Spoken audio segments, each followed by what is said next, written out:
Let's talk about two very related but very different things.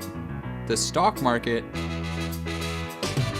The Dow up around 800 points. Best week since the 70s on the same day that employment numbers are horrific. You know, we're up almost 10% this week. This week, it's only the second day of the week. And the economy.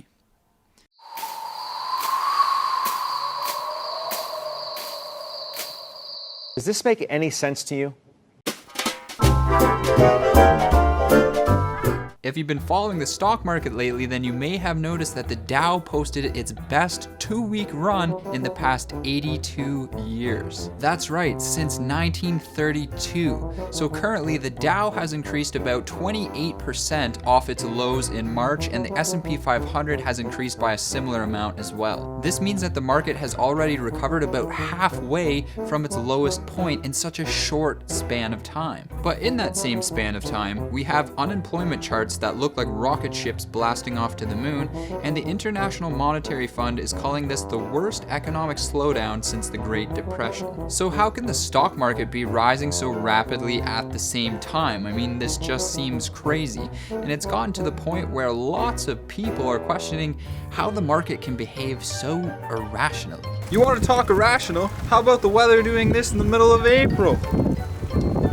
But is it actually behaving irrationally, or is there something else going on? Well, in fact, there happens to be this little overlooked piece of information that I'm going to show you today, and it kind of has the potential to blow your mind. The stock market doesn't equal the economy.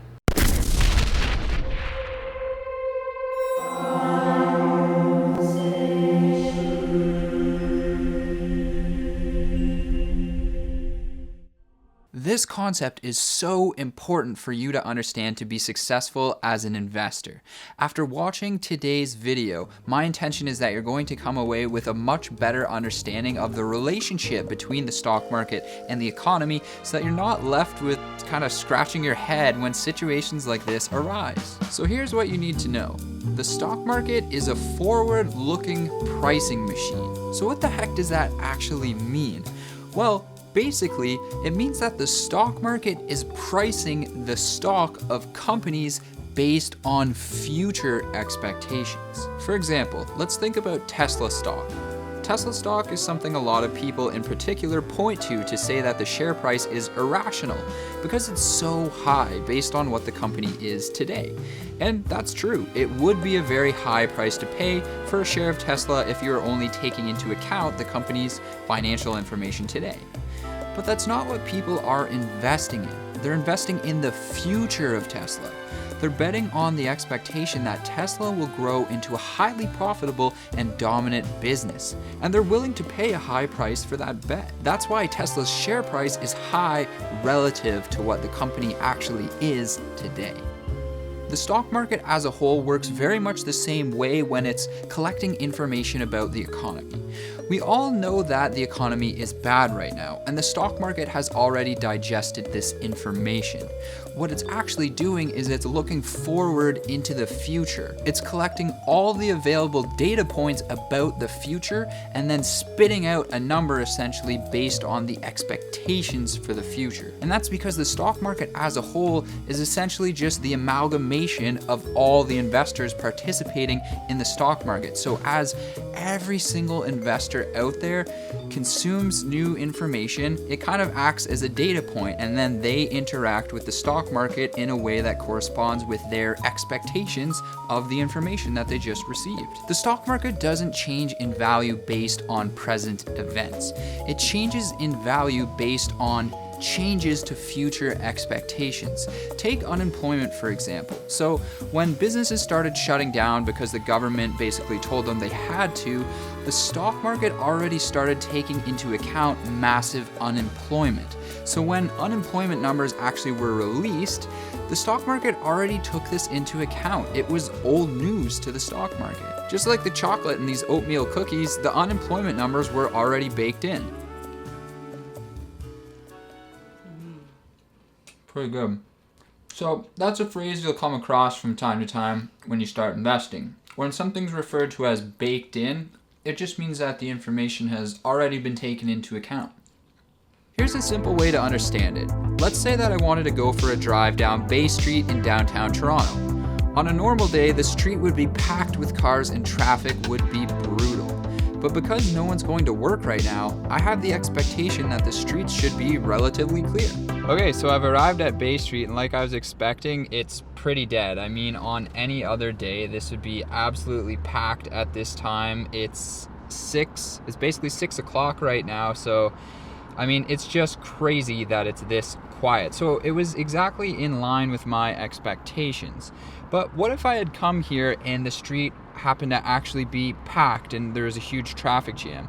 Well, in that situation, then my expectations would have been out of line with reality, and I would have maybe had to adjust my route to drive to where I was going.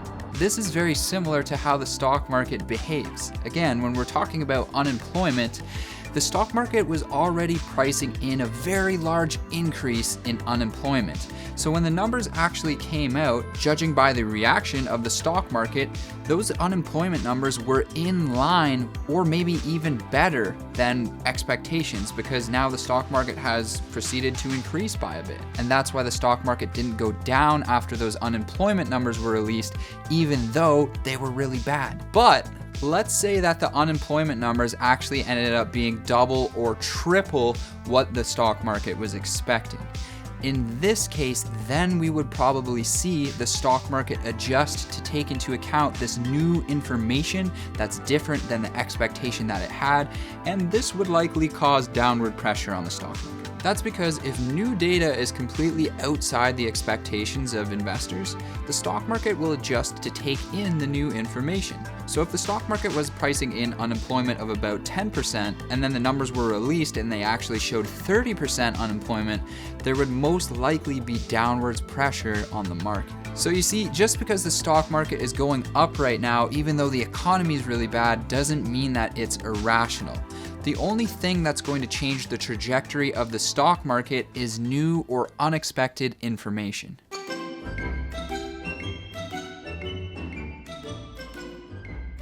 Now that discussion we just had leads me to another thing that's very important for you to understand that may also kind of blow your mind again. And that's that the stock market and the economy can actually go in opposite directions.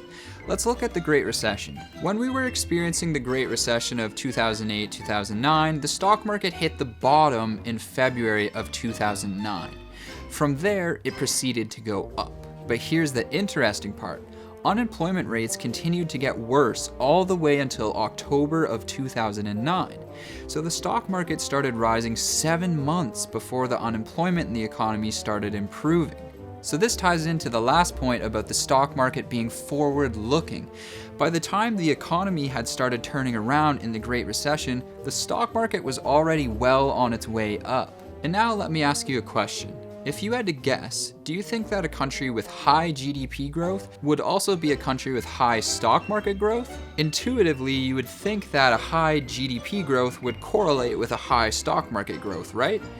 Well, the fact is actually the opposite. According to a study published in the Journal of Applied Corporate Finance by Jay Ritter, the correlation between GDP growth and stock market returns is actually negative.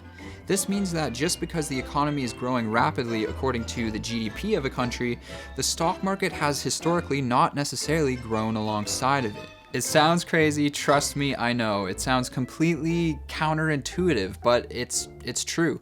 Jay used data going all the way back to 1900 and then continued his data all the way to 2011. And he took into account developed countries as well as emerging countries. And in his study, one of the reasons he gave for this result is because people can tend to overpay for something that they expect to be really good in the future. And overpaying for this high future expectations leaves no value left. It leaves no value stocks left to earn higher rates of return off of. And then this reduces future expected returns. So in a way, having that really high expectations for the future kind of self-sabotages the present.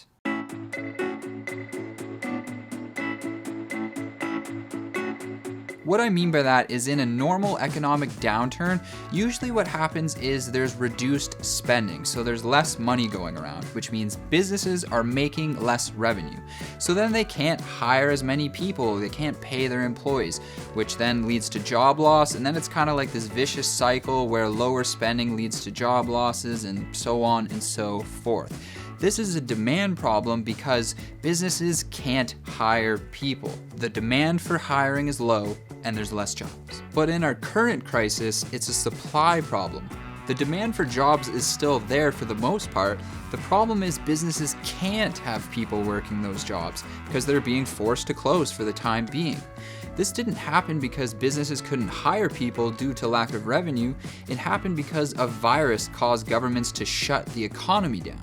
So there's a whole bunch of pent-up demand for workers that businesses want to hire, and there's a whole bunch of supply ready to go back into the workforce. And this is something that the stock market is definitely taking into account right now. But who knows what the future holds? We still don't know what the full impact of this is going to be yet. Alright then, so what are the key takeaways from this that we can use to empower our investment decisions? Well, first of all, I think this just further illustrates how hard market timing is. If you can't even rely on the economy to try and tell you when you should get in and out of your investments, how are you going to know when you should? You don't.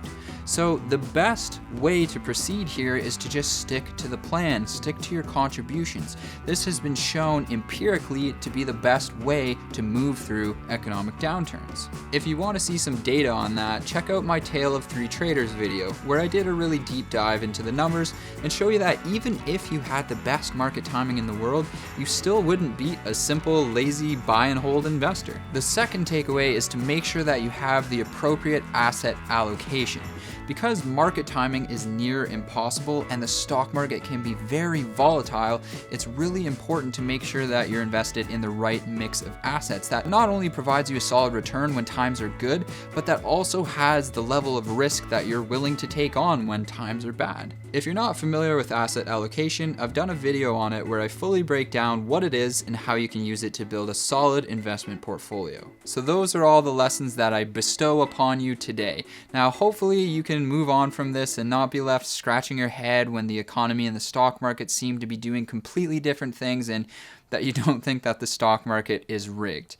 And if you've been following along so far, then hopefully you feel more confident that simple just buy and hold index investing is the best strategy that you can use. I'm Steve Antonioni, and this has been Cash College on the stock market and the economy. Thank you all so much for watching, and I will see you again soon.